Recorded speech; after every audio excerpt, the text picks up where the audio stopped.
Assalamualaikum warahmatullahi wabarakatuh. Innal hamdalillah nahmaduhu wa nasta'inuhu wa nastaghfiruh wa na'udzu billahi min syururi anfusina wa min sayyiati a'malina may yahdihillahu fala mudhillalah wa may yudlil fala hadiyalah. Asyhadu an la ilaha illallah wahdahu la syarikalah wa asyhadu anna Muhammadan abduhu wa rasuluh la nabiyya wa la rasula ba'dah. Allahumma salli wa sallim wa barik ala nabiyyina Muhammad wa ala alihi wa sahbihi wa sallam. Qala Allah ta'ala ya ayyuhalladzina amanu taqullaha haqqa tuqatih wa la tamutunna illa wa antum muslimun. Fa ya ibadallah usi nafsi wa iyyakum bitaqwallah faqad fazal muttaqun. Jamaah salat Jumat rahimani wa rahimakumullah. Belum genap 1 bulan kita meninggalkan Ramadan, dan kita terbiasa di bulan Ramadan dengan tilawah, dengan bacaan Al-Quran. Maka di kesempatan khutbah kali ini kita membahas 1 surat ayat pendek dari firman Allah Azza wa Jalla yang semoga ini menjadi obat kerinduan kita dengan Ramadan. Di kesempatan ini kita akan bahas tafsir dari Quran surat At-Takasur. Allah Subhanahu wa taala berfirman, Alhaakum At-Takasur. Sikap bermegah-megahan itu telah membuat kalian lalai. Kata Ibnu Katsir, apa maksud dari ayat ini? Rasa cinta manusia kepada dunia, kemudian rasa cinta terhadap kenikmatan dunia, ini membuat manusia itu akhirnya lupa dengan tujuan utama, yaitu akhirat. Dan kejadian semacam ini itu terus berlangsung hingga akhirnya manusia masuk ke dalam kuburan. Lalu kata Syekh Utsaimin, beliau menyebutkan makna at-takasur di sini, berbangga, bermegah itu dengan harta, dengan suku, dengan kedudukan, dengan ilmu. Intinya sesuatu yang manusia itu miliki dan dia bisa banggakan dan pamerkan kepada orang lain. Sehingga ada orang itu membanggakan jumlah harta, membanggakan suku, membanggakan posisi, membanggakan status-status dunia yang dia miliki. Kemudian beliau membawakan firman Allah ketika ada seseorang menceritakan kepada kawannya di surat Al-Kahfi, ana aksaru minka mala wa a'azzu nafara. Dia bilang, harta saya itu lebih banyak dari hartamu, dan kemudian pengikut saya lebih banyak. Kalau di zaman kita sekarang adalah followers. Orang membanggakan jumlah followers saya banyak, jumlah orang-orang yang percaya dengan saya banyak, dan itu adalah bagian daripada berbangga dengan dunia. Dan maksud dari alhaakum, membuat kalian lalai, ini akhirnya menurunkan prioritas utama. Prioritas utama yaitu adalah zikir, ibadah, ketaatan. Ini terganggu gara-gara aktivitas-aktivitas dunia tadi yang tidak mampu dikendalikan. Dan kata beliau, memang ada orang-orang itu yang tidak terpengaruh dan tetap istiqomah menjaga tujuan utama. Itu ada, tapi hanya orang-orang yang dirahmati oleh Allah dan jumlahnya tidak banyak. Dan kemudian Nabi SAW mengenai ayat ini pun pernah menafsirkan secara langsung. Setelah beliau membacakan Alhaakumut Takasur, beliau menceritakan, yaqulu ibnu Adam, manusia itu yang dia keluhkan, yang dia sering sampaikan yaitu adalah mali, hartaku, kata manusia. Padahal kata Rasul, kalau aja manusia itu mau sadar, wahallaka ya ibna Adam, kata Rasul, cobalah dipikir-pikir, kata Rasul, bukankah hartamu itu adalah satu, illa ma'akalta fa'afnaita, harta itu adalah sesuatu yang kamu makan lalu kemudian jadi kotoran. Lalu yang menjadi hartamu yang mana?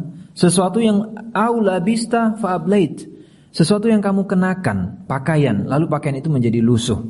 Atau yang ketiga, autasoddaqta, dan yang akan menjadi hakikat utama dari harta seseorang yang disedekahkan fa'amdaita, dan itu akan ikut bersamamu ke akhirat kelak. Dan di dalam riwayat yang lain kata Rasul, selain 3 ini itu sebenarnya bukan sesuatu yang kita bisa nikmati. Harta yang kita tidak masukkan ke dalam mulut, kemudian harta yang kita tidak kenakan, dan harta yang tidak kita sedekahkan, kata Rasul, wa masih wadzalik fahuwa zahibun. Itu hakikatnya akan pergi meninggalkanmu, wa tarikulin nas. Dan kalau kamu wafat, nggak akan dibawa itu ke dalam kuburan, ditinggalkan sebagai warisan. Maka itu bukti bahwa manusia itu punya karakter tamak, karakter rakus. Bahkan dia mencari mengumpulkan sesuatu yang dia tahu itu melebihi batas kebutuhannya. Kemudian ayat yang kedua, hatta zurtumul maqabir. Sampai kapan kita itu lalai dengan dunia dan yang lain? Batasnya adalah sampai kita mengunjungi kuburan. Apa maksud dari mengunjungi zurtum al-maqabir? Maka para ulama menyebutkan ada 3 penafsiran secara umum. Yang pertama mengatakan berkunjung di situ adalah meninggal lalu masuk ke dalam kuburan. Lalu kita keluar lagi dari kuburan itu menuju surga atau neraka. Itu maksudnya kuburan sebagai tempat singgah yang kita akan kunjungi. Dan sebagian mengatakan maksud berkunjung di situ adalah kita menghitung jumlah orang yang wafat. Tapi ini penafsiran yang lemah karena dia agak jauh dari konteks ayat tersebut. Dan ada yang mengatakan juga ancaman, tapi ini semakna dengan yang pertama. Sehingga ada kisah juga ketika Rasul mengunjungi orang sakit. Rasul mengatakan, mendoakan kepada orang tadi atau menyampaikan la ba'sa tahurun insyaallah. Udah Pak, enggak apa-apa. Bapak sakit insyaallah. Sakitnya Bapak itu akan menjadi penghapus dosa. Lalu orang ini enggak terima, atau orang ini kemudian ngerasa ucapan Rasul tadi itu kayak basa-basi aja dengan mengatakan, "Iya, kamu enggak ngerasain sakitnya saya." Akhirnya orang ini mengatakan, "Saya ini demam, saya ini panas, dan itu sangat tinggi dan menyiksa saya." Lalu ada statement orang ini yang mengantarkan saya ke kuburan. Ya Rasul karena ngomong baik-baik kemudian direspon dengan tidak bagus. Ya Rasul mengatakan, ya udah, kalau emang kayak gitu ya kejadian. Ternyata benar orang ini meninggal. Dan kemudian Syekh Utsaimin rahimahullah menyebutkan mengenai firman Allah ini, hatta zurtumul maqabir, sampai kalian mengunjungi kuburan. Maka orang itu disebutkan juga di dalam riwayat yang lain, manusia itu semakin bertambah usia, ada hal-hal yang tidak hilang dari dia dengan bertambahnya umur, yaitu bertambahnya angan-angan dan keinginannya terhadap dunia. Makanya nanti ditanya, orang yang sekarang usianya sudah 80, 90 ditanya, "Pak, Bapak punya keinginan enggak?" Ada, dia punya keinginan-keinginan yang dia ingin wujudkan di usia 90 itu dan tidak hilang. Dan itu diantara penafsiran ulama bahwa bertambahnya usia seseorang, bertambah pula keinginannya terhadap dunia. Dan sebenarnya ini pesan bahwa banyak-banyaklah mengingat kematian, karena seberapapun jumlah harta yang kita kumpulkan, toh akan ada momen batas akhir kita harus tinggalkan. Kemudian ayat yang ketiga, kalla saufa ta'lamun. Allah menyebutkan kalla. Kalla di sini itu bisa bermakna yang sebenarnya dan bisa bermakna larangan. Jadi kalau bisa kita bahasakan, udahlah, janganlah kayak gitu. Saufa ta'lamun, besok kamu tahu sendiri akibatnya. Kalau itu dilakukan, nanti ada efeknya. Sehingga agar orang itu berhenti dan tidak lalai dengan dunia lalu mengabaikan tugas utama mereka dalam beribadah. Kemudian di ayat yang keempat, Allah ulangi lagi, summa kalla saufa ta'lamun. Jangan dilanjutkan, jangan seperti itu. Saufa ta'lamun, besok kalian tahu sendiri akibatnya. Besok kalian akan lihat sendiri, kata Allah. Dan kata para ulama, kenapa ini diulang? Tadi kalla saufa ta'lamun, kemudian di ayat berikutnya summa kalla saufa ta'lamun. Dalam bahasa Arab ketika itu diulang, ini adalah bentuk penekanan dan mengingatkan manusia bahwa apa? Besok mereka setelah dari kubur akan berurusan dengan yang namanya akhirat, dan kemudian mereka di dalam kubur juga akan berurusan dengan siksa kubur. Lalu di ayat berikutnya Allah sampaikan kalla lau ta'lamuna ilmal yakin. Jadi udah disuruh berhenti, nanti kamu tahu akibatnya. Apa akibatnya? Yang mana itu manusia bisa lihat, lau ta'lamuna ilmal yakin. Ini masih dengan bahasa-bahasa yang halus. Kalau kalian tahu efek dari bermegah-megahan itu, lalai kalian dari itu, nanti kalian akan melihat dengan ilmal yakin, dengan mata kalian sendiri. Dan kata para ulama, sikap-sikap semacam tadi, ketika manusia akhirnya kurang maksimal dalam beribadah atau tidak memprioritaskan ibadah, ini akan menimbulkan efek di mana dia akan menyesal. Ternyata dulu saya tidak mengerjakan tugas-tugas saya dengan baik gara-gara lalai dengan dunia. Dan kemudian apa yang kamu akan sesali, kata Allah. Di ayat selanjutnya Allah tegaskan, la tarawna al-jahim. Besok kamu akan lihat yang namanya neraka. Sekarang memang kita nggak lihat. Makanya ujian keimanan itu adalah dengan sesuatu yang nggak bisa kita indra. Itu bukti bahwa kamu percaya enggak dengan apa yang Allah sampaikan di dalam ayat. Dan Allah bilang nanti akan ada yang namanya neraka. Dan kemudian ulama berbeda pendapat. Apakah kamu yang dimaksud di sini adalah khusus non-muslim, orang-orang kafir saja, atau yang kedua itu berlaku umum? Sebagian mengatakan ini adalah untuk orang-orang non-muslim karena dia akan dicemplungkan dalam neraka. Sebagian lagi berlaku umum karena toh orang muslim pun akan melewati neraka dan ada potensi dia nyemplung ke dalam neraka. Bedanya dia tidak kekal di neraka. Dan kemudian summa la tarawunnaha ainal yakin, dan kamu benar-benar akan lihat sendiri neraka itu sehingga nggak ada keraguan lagi. Kalau sekarang mungkin masih ada yang agak ragu-ragu. Iya ya, emang ada ya neraka itu ya? Iya ya, masih sebagian merasa bisa ada bisa enggak. Tapi kata Allah enggak. Besok kamu di akhirat itu akan buktikan sendiri bahwa itu memang nyata dan itu memang ada. Sehingga kata para ulama, ini menunjukkan bahwa neraka itu nyata. Dan Rasul SAW sebenarnya juga menyampaikan di dalam salah satu hadisnya, yu'ta bi jahannam yauma idzin. Di hari kiamat itu neraka itu akan dihadirkan di hadapan manusia, ditarik dengan apa? Sab'una alfa zimam, dengan 70.000 tali kekang. Kita bisa bayangkan benda kalau ditarik dengan tali dan jumlah talinya itu sebanyak 70.000. 1.000 saja tali untuk narik satu benda, itu kita bisa bayangkan benda ini besar. Apalagi jumlahnya sampai 70.000. Dan kemudian kata Rasul, setiap zimam itu 70 malaikat yang bawa. Jadi pertalinya digeret oleh 70.000 malaikat. Ini menunjukkan bahwa neraka itu besar dan cukup untuk nyemplungkan orang-orang tadi yang tidak taat kepada Allah Azza wa Jalla. Maka kita berdoa kepada Allah agar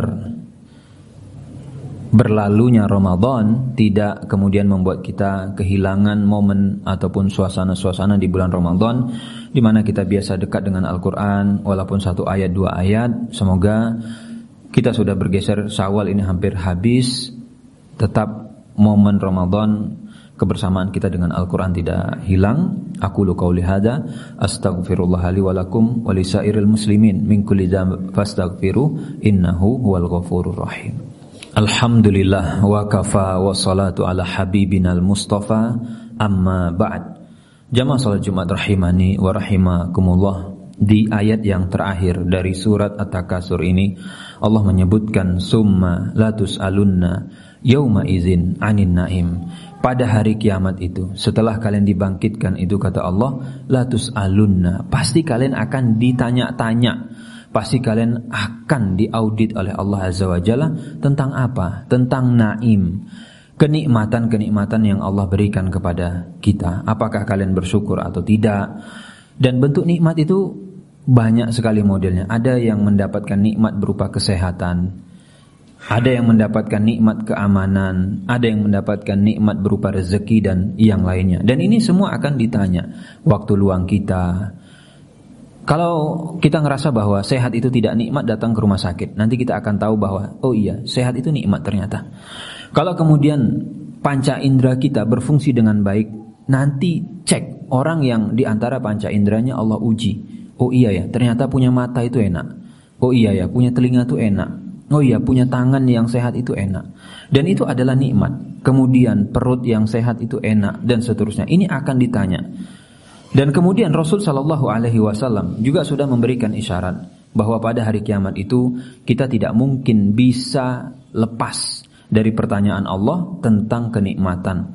Umur habis untuk apa? Masa muda dipakai buat apa? Termasuk nanti kita punya harta dapat dari mana? Dihabiskan kemana? kita punya ilmu diamalkan atau tidak, dan seterusnya.